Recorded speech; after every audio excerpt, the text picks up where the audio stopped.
Minamania, gimana kabarnya hari ini? Senang sekali bisa kembali menyapa Minamania tentunya bersama saya Amalia Ratri, presenter konseling perikanan. Seperti biasa, saya akan menginformasikan berita pilihan konseling perikanan. Inilah highlight news selengkapnya. Sebagai langkah percepatan dalam mewujudkan program Astacita, salah satunya memperkuat pembangunan sumber daya manusia, Kementerian Kelautan dan Perikanan terus mendorong pengembangan sumber daya manusia di bidang kelautan dan perikanan guna menghasilkan SDM yang kompeten dan berdaya saing. Badan Penyuluhan dan Pengembangan Sumber Daya Manusia Kelautan dan Perikanan melalui Pusat Pelatihan Kelautan dan Perikanan bersama Pusat Pendidikan Kelautan dan Perikanan berkolaborasi dengan Direktorat Jenderal Perikanan Budidaya, Direktorat Jenderal Peningkatan Daya Saing Kelautan dan Perikanan, serta Badan Pengendalian dan Pengawasan Mutu Hasil Kelautan dan Perikanan menyelenggarakan beragam pelatihan kepada 700 taruna dan taruni Sekolah Umum Perikanan Menengah Ladong, Pariaman, Kota Agung, Tegal, dan Waiheru di bawah naungan Pusat Pendidikan Kelautan dan Perikanan. Kegiatan pelatihan ini meliputi pelatihan cara budidaya ikan yang baik dan asisten pengolahan ikan yang dilaksanakan pada 10 hingga 14 Februari dengan total peserta sebanyak 276 orang. Sementara pelatihan Hazard Analysis and Critical Control Point atau HACCP dan pelatihan cara pembenihan ikan yang baik atau CPIB turut dilaksanakan pada 17 hingga 21 Februari dengan diikuti total 276 peserta. Selain itu, pelatihan cara pembuatan pakan ikan yang baik yang dilaksanakan pada 24 hingga 28 Februari diikuti sebanyak total 148 peserta.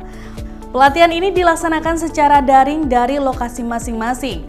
Turut hadir pada pelatihan ini Direktur Pengolahan DJPDSPKP, Direktur Ikan Air Payau DJPB, Kepala Pusat Pengendalian dan Pengawasan Mutu Pascapanen BP2MHKP, Kepala Pusat Pengendalian dan Pengawasan Mutu Produksi Primer BP2MHKP, Direktur Ikan Air Tawar DJPB, Direktur Rumput Laut DJPDSPKP, Kepala Pusat Pelatihan Kelautan dan Perikanan, PLT, Kepala Pendidikan Kelautan dan Perikanan, serta para kepala SUPM Ladong, Waiheru, Pariaman, Tegal, dan Kota Agung.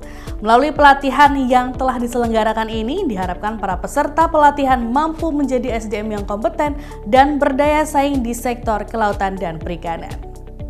Sejak Indonesia meratifikasi Standard of Training, Certification, and Watchkeeping for Fishing Vessel Personnel atau STCWF 1995, saat ini kewenangan penerbitan keterampilan dan keahlian awak kapal perikanan Indonesia dilaksanakan oleh KKP melalui BPPSDMKP sebagai lembaga resmi pemerintah.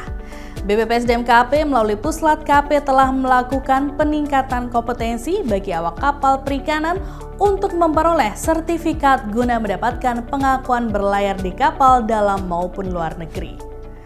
Pada 10 hingga 20 Februari telah dilaksanakan pelatihan peningkatan kompetensi awak kapal perikanan dari Ankapin Atkapin tingkat 3 menjadi Ankapin Atkapin tingkat 2 melalui skema penghargaan yang dilaksanakan di Balai Pelatihan dan Penyuluhan Perikanan Medan.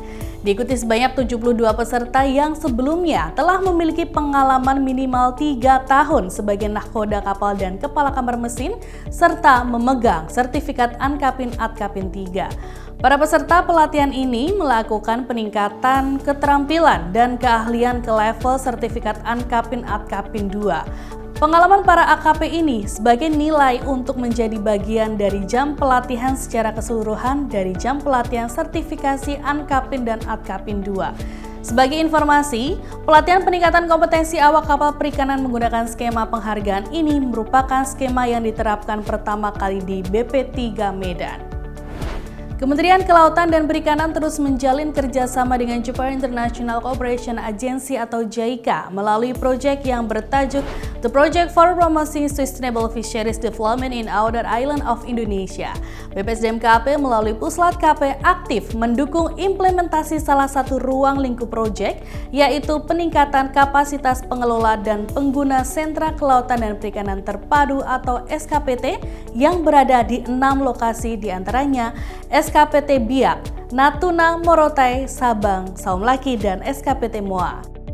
Pada tahun ketiga proyek, pihak konsultan JICA, Konsorsium Item dan OAFIC memberikan kepercayaan dan wewenang kepada BLU BP3 Tegal untuk melaksanakan subcontracted work pada sisa pilot projects yang tergabung dalam rencana aksi melalui skema recommissioning. BLU BP3 Tegal dipercaya untuk melaksanakan subkontrak work 6 pilot projects dengan topik pengolahan dan pemasaran produk cumi di Natuna, peningkatan bisnis koperasi dan promosi penjualan di Morotai, promosi pemanfaatan sumber daya perikanan Bagan yang efektif untuk saum laki, penguatan kapasitas operasional dan manajemen pelabuhan perikanan SKPT MOA, saum laki, Sabang, dan Natuna, serta menyediakan modul pendidikan dan pelatihan dengan mengacu pada contoh pengelolaan koperasi yang baik di Morotai. Skema recommissioning ini diresmikan melalui penandatanganan kontrak antara perwakilan Intem OAFIC Konsorsium dengan BLU BP3 Tegal pada 27 Februari 2025 lalu. Pelaksanaan kegiatan proyek rencananya akan dimulai pada bulan April dan berakhir pada bulan Juli tahun 2025.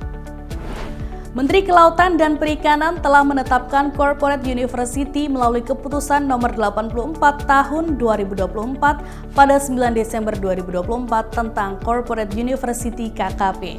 Corporate University merupakan inovasi strategi pembelajaran ASN terintegrasi berbasis organisasi yang menjadikan unit kerja sebagai organisasi pembelajaran. Mekanisme pembelajaran dalam Korpu ini menggunakan link and match dengan pencapaian kinerja individu dan organisasi, mengkolaborasikan pembelajaran ASN antar unit kerja di KKP sebagai langkah dukungan pemenuhan kompetensi dalam program prioritas KKP. BPPSDM KP melalui Puslat KP berperan dalam pengembangan kompetensi ASN di lingkup KKP. Sebagai percepatan rancangan Corporate University, Puslat KP melakukan benchmarking di Badan Pendidikan dan Pelatihan Keuangan Kementerian Keuangan pada 4 Februari dan Biro Sumber Daya Manusia dan Umum Lembaga Administrasi Negara Corporate University atau LANKORPU pada 6 Februari secara online meeting. Benchmarking ini dilaksanakan dengan tujuan untuk memantapkan proses perancangan Korpu KKP melalui pembelajaran dari praktik terbaik instansi lain. Selain itu juga untuk mengadopsi praktik penerapan Korpu di Kemenku dan LAN sebagai sistem pembelajaran pengembangan kompetensi secara terintegrasi serta mewujudkan SDM berkualitas, profesional, dan berdaya saing yang mampu menjalankan tugas secara optimal serta mendukung pencapaian kinerja organisasi. Melalui benchmarking ini, KKP tengah melakukan 11 identifikasi praktik terbaik yang dapat diadopsi pada organisasi. Kedepannya, benchmarking akan digunakan dalam proses pemantapan dan perancangan pelaksanaan penyelenggaraan serta fungsi Corporate University KKP yang mencakup aspek koordinasi pengembangan program dan manajemen pengetahuan, standarisasi dan penjaminan mutu pembelajaran, serta pengembangan kompetensi di lingkungan KKP melalui sistem pembelajaran terintegrasi. Kementerian Kelautan dan Perikanan genjot implementasi program prioritas utamanya pada pengelolaan dan pengawasan pesisir dan pulau-pulau kecil. Guna mewujudkannya, BPSDM KP melalui Pusat Pelatihan Kelautan dan Perikanan bekerja sama dengan Direktorat Jenderal Pengawasan Sumber Daya Kelautan dan Perikanan menggelar kegiatan pelatihan dan sertifikasi dalam rangka peningkatan kompetensi para aparatur sipil negara. Difasilitasi oleh Balai Pendidikan dan Pelatihan Aparatur Kelautan dan Perikanan yang berkolaborasi dengan Balai Pendidikan dan Pelatihan Curug Kementerian Perhubungan, turut diselenggarakan kegiatan pelatihan dan sertifikasi sistem pesawat udara kecil tanpa awak atau SPUKTA, serta sistem informasi geografi atau SIG pada 30 Januari hingga 9 Februari 2025. Diikuti sebanyak 23 peserta yang merupakan polisi khusus pengelolaan wilayah pesisir dan pulau-pulau kecil. Para peserta dibekali 12 materi pembelajaran tentang peraturan batasan pengoperasian SPUKTA hingga prosedur inspeksi permulaan terbang dan perawatan SPUKTA. Pelatihan ini bertujuan untuk meningkatkan keterampilan dan pengetahuan dalam menjalankan tugas untuk melakukan pengawasan di wilayah pesisir dan pulau-pulau kecil. Melalui pelatihan ini diharapkan para peserta mampu melakukan pemanfaatan teknologi SIG, citra satelit dan big data analitik untuk menunjang pemetaan dan pengawasan serta mencetak pilot drone bersertifikasi dalam melakukan penegakan hukum di sektor kelautan dan perikanan. Minamania, informasi tadi sekaligus menutup highlight news yang telah dirangkum oleh tim konseling perikanan. Update terus informasi tentang kelautan dan perikanan di platform media sosial kami. Jangan lupa untuk selalu like, komen, share, subscribe, dan nyalakan tombol notifikasinya. Sampai jumpa di episode selanjutnya.